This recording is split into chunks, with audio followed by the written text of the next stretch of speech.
Então tá, eu sou médico, sou psiquiatra, trabalho no curso faz bastante tempo. Eu fui o primeiro aluno do curso, primeiro aluno do professor Carlos, depois eu segui trabalhando durante a faculdade de medicina e comecei a acompanhar mais de perto o vestibular e todas as questões que o Carlos falou, e principalmente assim, as mudanças que o Carlos tocou, aqui não é o momento nem o lugar, mas vão afetar diretamente. A saída da URGS para mim não era o problema, e a entrada dela no Enem. Nós estamos falando de um número de 28 vagas, só vou dar um toque disso. A entrada da URGS no Enem não era o problema. O problema foi quando surgiu a lei das cotas. E isso virou uma lei. E ano passado a gente teve 12,5%, esse ano a gente tem 25% de vagas de cotas. Em 2014 nós teremos 37,5% de vagas de cotas. E em 2015 nós teremos 50% de vagas de cotas. É isso que está interferindo diretamente na vida de vocês. Isso sim causou uma mudança. Quanto ao acesso no ensino médio, no ensino médico, houve uma mudança nacional.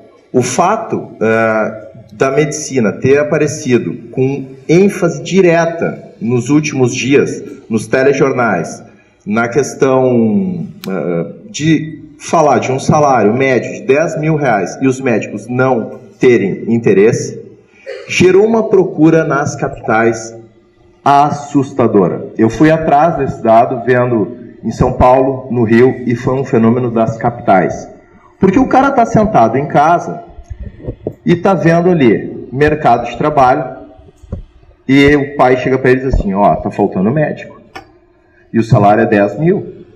A Dilma é a garota propaganda. Vai lá e faz. E o que aconteceu? O Mótula fez assim.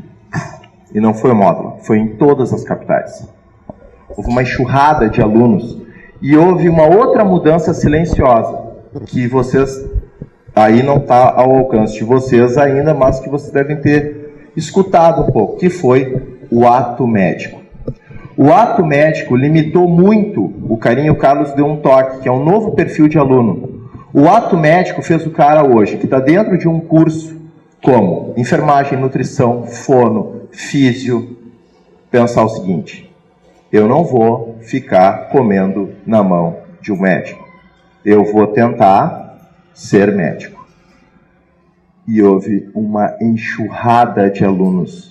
A disputa, a tendência é ficar cada vez mais o quê? Acirrada. Mesmo com a criação das 11.700 vagas de medicina até 2017. A perspectiva é, teremos mais 11.700 vagas no país? Sim, teremos. Com uma diferenciação gigantesca. O que o Carlos disse é um caminho para vocês irem pensando. O aluno hoje que está na PUC e na UBRA, vocês vão se surpreender com o perfil desse aluno. Esse aluno que hoje está na PUC e na UBRA, era para ele estar na URGS ou na Fundação. Com muito esforço e sorte, hoje ele está na PUC e na UBRA. Esse é o nível da disputa. O aluno da PUC e da UBRA, eu fui atrás, eu fui falar com os professores das duas faculdades. Os professores estão maravilhados com as turmas que estão entrando. Está entrando o aluno, porque esse aluno, querem ver a prova? Quantas vagas a URGS já perdeu hoje para a lei das cotas? Hoje, 42. Ano que vem, isso é 30%. A URGS ainda está adequada à lei das cotas. Ano que vem, 37,5%. Aumentaria, a URGS já teria uma mudança no ano que vem. E no outro, 50%, 70 vagas. E aí as faculdades federais que estão ganhando vaga, como por exemplo a UFFS, saiu, foi a primeira universidade a ganhar as vagas do programa Mais Médicos, ganhou 40 vagas de medicina. Federal, em Passo Fundo, 90% de cotas. 90% das vagas, quer dizer, tinha cota para não cotista. Tinham 4 vagas. Essa é a realidade que a gente está encontrando. Bom, como reagir frente a essas adversidades? Daniel, só parece avançando. A nossa diversidade Diversidade. Sério, demorou e eu ainda fiz a palestra errado. Não, traz ele, é sério? Bom, mas eu fiz uma pesquisa, não dá para seguir assim e tal. Pô, eu me esforcei, coloquei ali, olha ali. Horácio, a diversidade, não, botei frase, Martin Luther King, não, do Shakespeare, a filosofia, eu dou, puta que pariu, mas eu vou seguir, posso seguir assim e tal, ou seja, eu só fiz cagada hoje, né? Fiz a palestra errada e tal. Bom, vamos fazer o seguinte. Não tem problema, eu vou seguir, vou falar e tal, né? É o que me deram. Isso não acontece comigo. Isso aqui eu e o Carlos combinamos, depois que eu me dei conta, e eu já tinha feito a palestra, de que era como reagir frente a essas diversidades. O cérebro pensa muitas vezes de forma automática. E o Carlos mandou perguntas para a gente. E a pergunta para mim era, como reagir frente a essas diversidades? Vestibular remete a gente ao quê? Diversidade ou adversidade? Adversidade. Isso não acontece comigo. Não. O que a gente está acostumado a ler nas plaquinhas? Sorria, você está sendo... Sorria, você está sendo o quê? Filmado. E aí a CAF coloca assim, sorria, você está sendo assediado. Tem problema eu fazer uma palestra sobre diversidade e sobre adversidade? Tem problema eu fazer uma redação sobre sorria, você está sendo filmado? E sobre invasão de privacidade, seria, né? E é assediado. Assédio moral é completamente diferente. E aí o cara fugiu do tema, assim como eu também, se eu seguisse. Aquelas frases eu tirei do Pensador UOL, não penso que eu li Horácio, essas coisas, não.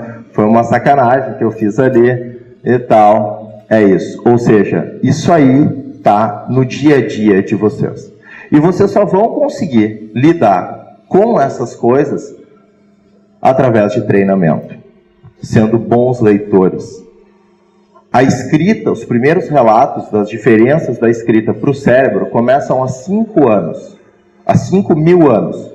Ou seja, quando começou a se inventar a grafia, são relatos de 5.000 anos atrás. E a partir dali o cérebro começou a mudar. E se inventou a escrita para que erros como esse, que eu falei agora, que a gente conseguisse dar nome a palavras que não existiam, a definir regras, ou seja, vocês só vão conseguir escrever lá no dia, só vão conseguir trabalhar essas questões se vocês forem bons leitores, interessados e tiverem o quê? Treinamento. Não existe mágica, não tem como ser um bom aluno em redação sem treinamento. E essa aqui sim é a pergunta, como reagir frente a essas diversidades? Adversidade e redação. Por que eu estou usando agora a adversidade? Porque para muitos sim a redação é o inimigo a ser batido. E toda vez que o cara pega e se depara com uma folha em branco, ele pensa, eu preciso de inspiração. Pode ser, mas também precisa de transpiração. Trabalho duro, árduo, exigente, dedicado. Toda semana vai no plantão. E é muito difícil lidar com esse trabalho criativo. Porque o plantão, o retorno é imediato, é demorado. O Carlos trouxe o exemplo da Paula. A Paula eu trabalhei 3 anos com ela. Que foi a primeira da PUC, talvez tenha sido a primeira dos primeiros. Ela teve uma quantidade de acertos absurda. E uma característica dela era, acho que o Carlos vai lembrar disso, ela era boa leitora. Ela lia muito, ela era interessada. e ela conseguia lidar com a questão da ansiedade junto, esse trabalho criativo ela fazia bem. Então a gente está falando de insegurança, que é um sentimento que está ao redor de vocês o tempo inteiro dentro do vestibular e de qualquer prova, principalmente na redação, que tem um critério subjetivo, tem um corretor do outro lado. Tem um cara que vai pegar o texto de vocês e vai ler, e a partir daquilo ali ele faz como se fosse uma imagem, uma fotografia. E isso expõe vocês, e essa exposição, ela é assustadora. Ela traz medo para vocês. E quanto mais medo, mais difícil vai ficando a tarefa. Ou seja, só com dedicação para que vocês consigam colocar e responder as perguntas que são feitas. Porque o que é a redação? É responder uma pergunta. É colocar um texto de forma organizada no papel. E eu sempre gosto de falar desse cara aqui, Hermann Ebbinghaus.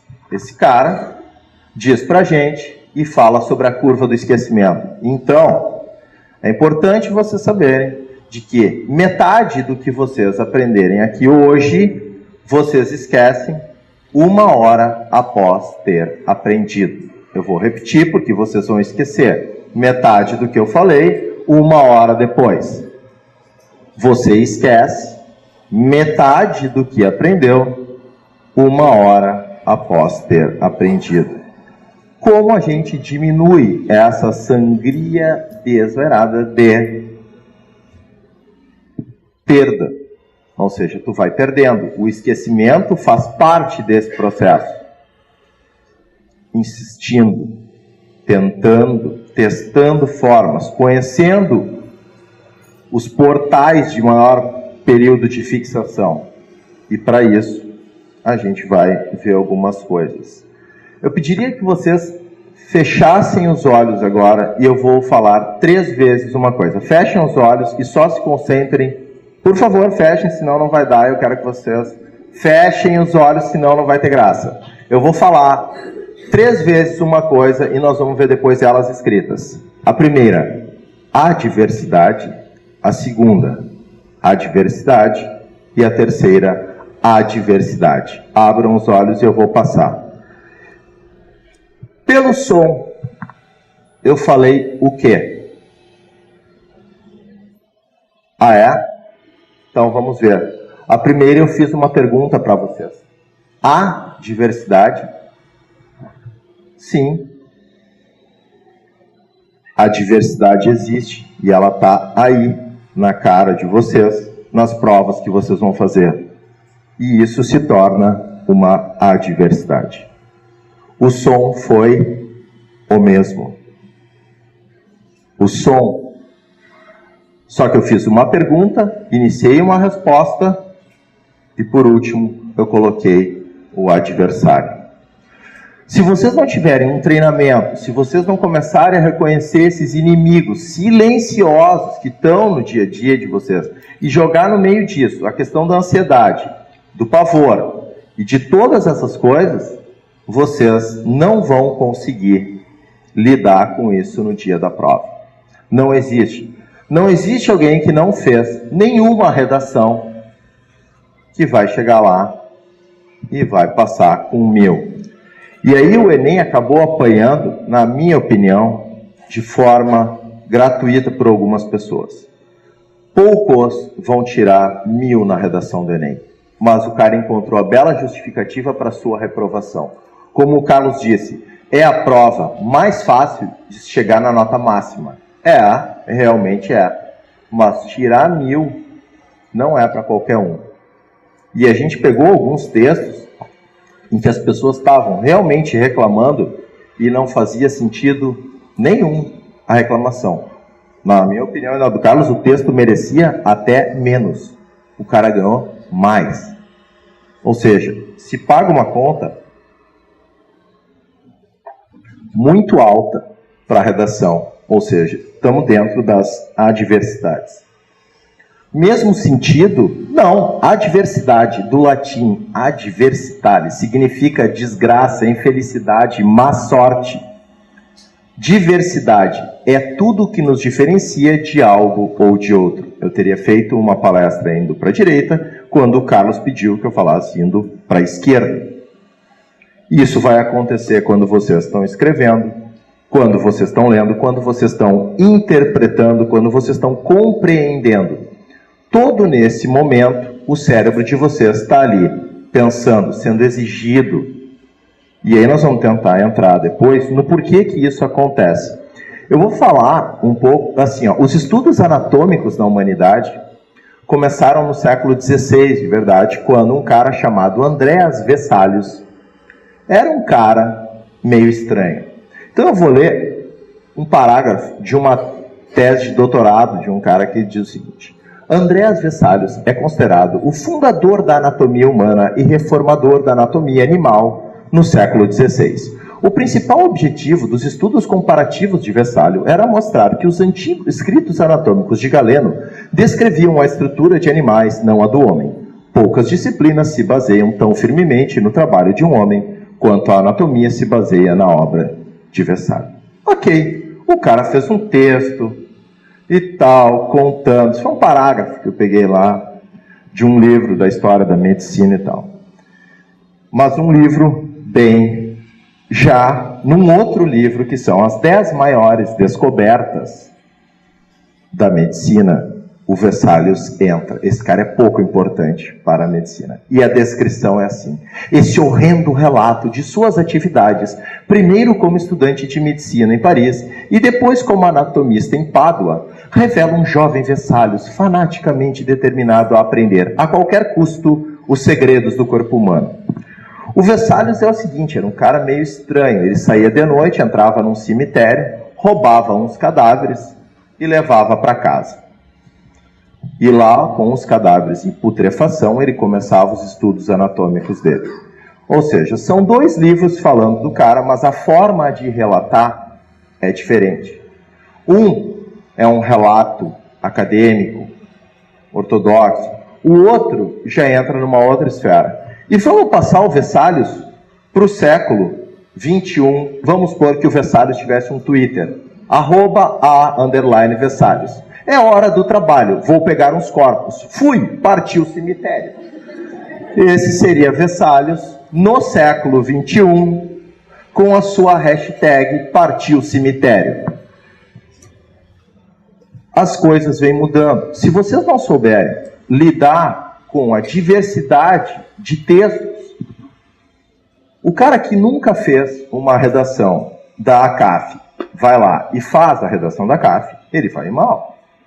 O cara que nunca fez uma redação, o Carlos, eu mostrei para ele antes, ele já trabalhei aquele texto da ACAF que tinha a imagem, ou seja, não tinha instrução nenhuma a não ser o uso da imagem. Tu tinha que pegar uma imagem, interpretar a imagem, tinha uma atividade elaborativa, tinha uma atividade ali que é largar o mundo concreto e passar para o mundo abstrato. Tu tem que criar, tu tem que ter a capacidade, tu tem que deixar de ser rígido.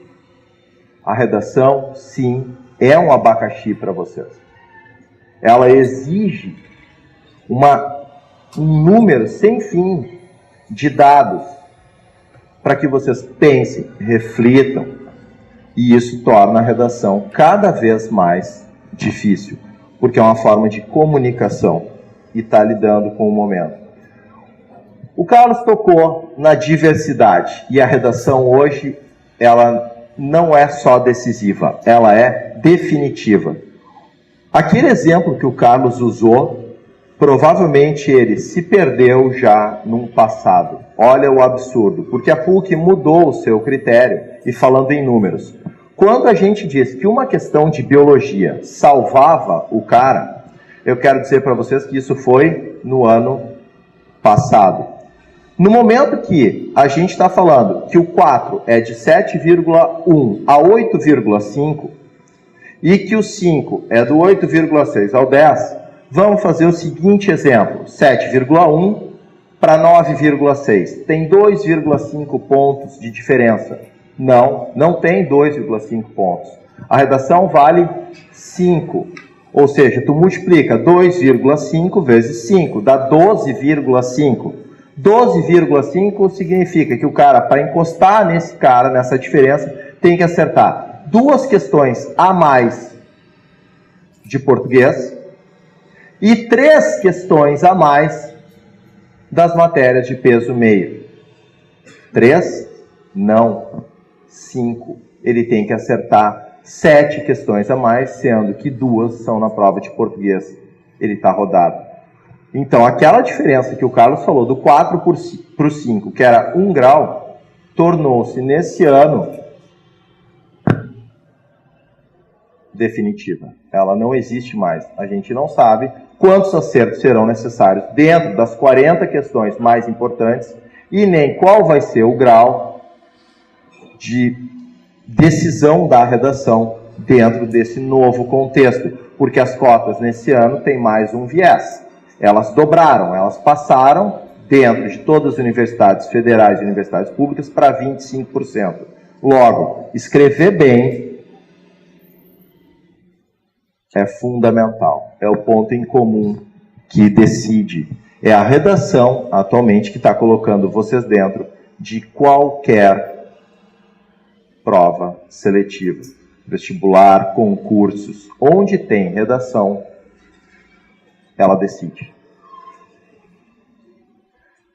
E ela é decisiva pelo seguinte: eu tenho certeza que hoje, aqui, e vocês estudando, vocês estão num alto nível de concentração. Quando eu fui fazer a palestra, eu estava concentrado. Mas no momento que eu li diversidade, e eu não li diversidade, eu li o quê? Adversidade. Eu fiz a palestra, então eu estava muito concentrado. Eu estava atento? Não. São 2 fenômenos distintos para o cérebro. Tu pode estar concentrado e tu pode estar extremamente desatento. Querem um exemplo? A gente funciona por estímulos. Tu vai fazer a redação e tu deixa o teu celular do lado. Vou botar no silencioso. E aí, tu deixou o celular ali. No momento que o celular vibra, e eu já digo isso há alguns anos, que o maior inimigo dentro da sala de aula hoje é o celular. Eu fico apavorado com a quantidade de pessoas que saem durante a aula. Simplesmente, tu saiu, acabou a aula, vai embora. Tu não precisa ficar mais na aula. Se tu está fazendo a redação e tu não treina fazer a redação em 1 hora, tu não vai conseguir fazer ela, por mais concentrado que tu esteja no momento da prova, porque tua atenção não vai estar treinada. E a gente está falando aí de que a atenção exige uma energia, exige um envolvimento, uma atenção. E a atenção, ela é modulável, ela depende de esforço. Então, fazer esse treinamento exige o que de vocês? Uma pausa, uma ordem para o cérebro. Agora é a hora de fazer a redação. E vocês vão começar a notar que o tempo, o foco atencional, ele diminui com o passar do tempo. E que naquele momento que vocês dizem assim, bah, não está saindo mais, na verdade, já não está saindo mais do texto há muito mais tempo do que vocês imaginavam.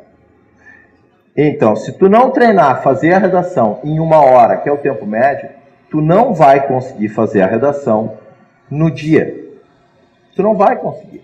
E não adianta vir com chororô depois. Tu não treinou para fazer a redação naquele tempo. Isso exige um treinamento. Nós não estamos falando aqui mais só da questão técnica, nós estamos falando da questão de treinamento, de envolvimento, de reflexão, de pensar em estratégias para lidar com isso naquela hora. Se ela é decisiva, nós precisamos tornar ela um hábito. E o que é um hábito? Se o cara está desatento e ele ouviu o hábito, ele pode pensar que um hábito é isso. Professor Fábio, olha a roupa. Isso é um hábito. Né? É um hábito. É a roupa que a irmãzinha usa, né? A irmãzinha. Ela usa no seu trabalho. Isso é um hábito. E o cara faz a redação. Tem o exemplo clássico, aquele da redação do lazer. E o cara fez a redação sobre o laser. Ele só trocou o S pelo Z. É um erro mínimo. Então ele falou sobre... Ele tinha que ser fuzilado com um raio laser. Entendeu? Para fazer isso. E ele foi falar, será isso um hábito? Se vocês estiverem desatentos, pode ser. E o cara faz um texto, porque ele leu um livro sobre hábito. E ele começou a falar sobre o hábito, que o hábito surgiu no século tal, para esconder as formas das irmãs, mas que hoje em dia tornou-se um fetiche. Não. Hábito são processos mentais adquiridos. Hábito a gente adquire. O hábito de estudar, o hábito de escrever, a gente adquire com repetição. Hábitos são processos mentais adquiridos. Se vocês não tiverem a capacidade de refletir, de pensar, de treinar, vocês não vão conseguir tornar a redação um hábito, uma coisa necessária para a aprovação de vocês. E eu peguei essa frase porque reflete um pouco. A gente vive assim, sempre acabando o que não tem fim. A redação vai ser um processo eterno para vocês. Vocês vão ter que escrever, seja na forma que for, depois dentro da faculdade, depois indo para congresso. E é importante conhecer os diferentes tipos. Tudo bem, agora, mas por que eu vou ter que falar? Tu vai ter que falar, porque agora, para entrar no acesso superior, nas formas existentes, a redação ela é necessária, ela é decisiva, ela é definitiva. Então, se vocês ficarem dando comandos do tipo, eu não tenho saco, que inferno é escrever, vocês estão tornando isso, entre aspas, os pesquisadores gostam de falar, num pensamento obsessivo. Porque aquilo fica ruminando dentro da cabeça de vocês. Eu odeio redação, eu não tenho saco de escrever, eu não gosto de escrever. E o resultado final vai ser o quê? Ano que vem, bicho mótula 2014, ali inscrito, né, fazendo novamente um concurso de novo. Não. Querem ver um exemplo como é fácil criar um pensamento obsessivo? Eu já usei, quem me conhece sabe do exemplo, mas eu vou dizer para vocês agora. Não pense num urso branco.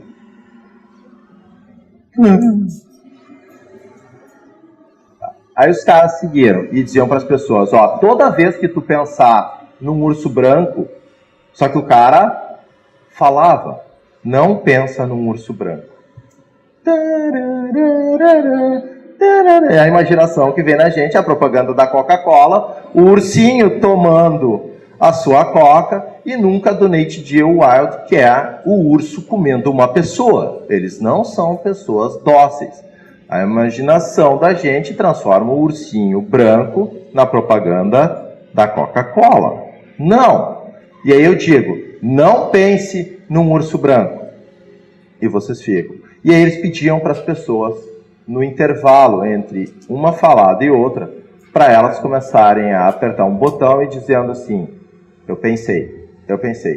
A partir da terceira vez, o número de vezes que a pessoa pensava no urso branco, num intervalo de 5 minutos, era o triplo. Então, se vocês ficarem dizendo, a redação é um saco, a redação vai se tornar o que para vocês? Mais do que um saco. Um abismo. Uma coisa intransponível. E vocês acabaram de dar o primeiro passo rumo à reprovação. O enfrentamento exige de vocês dedicação. Só se perde o medo enfrentando.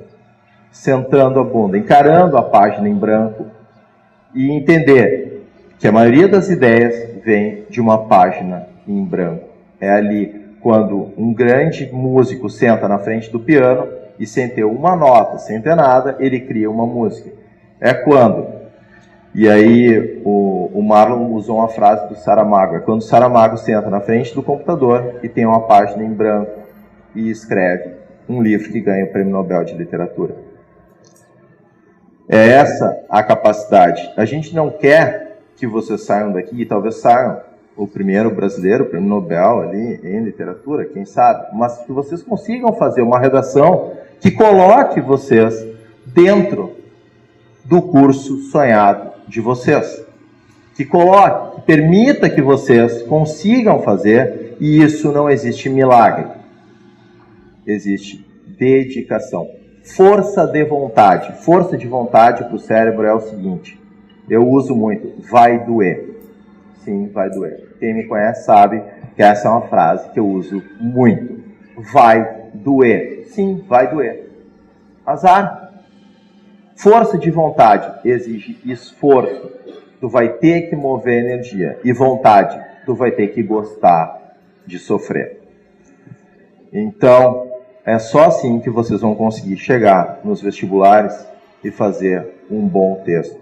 Eu espero que eu tenha conseguido passar alguma coisa para vocês de informações dentro, tentando adaptar um pouco do que a neurociência e tal, e do que o cérebro, dos enganos. E aí é o seguinte, Twitter, tem o blog danielguzinski.blogspot e o e-mail.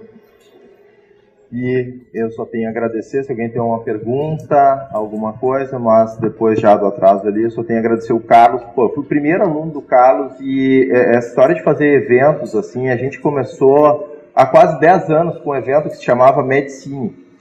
E a gente fazia interno e agora o Carlos faz um evento aqui, lota, tem lista de espera e tal. Isso é uma forma, e é legal ver isso, porque essas novas provas estão exigindo uma capacidade diferente de vocês. Não é só estudar, mas é ter a capacidade de pensar. É a história das competências.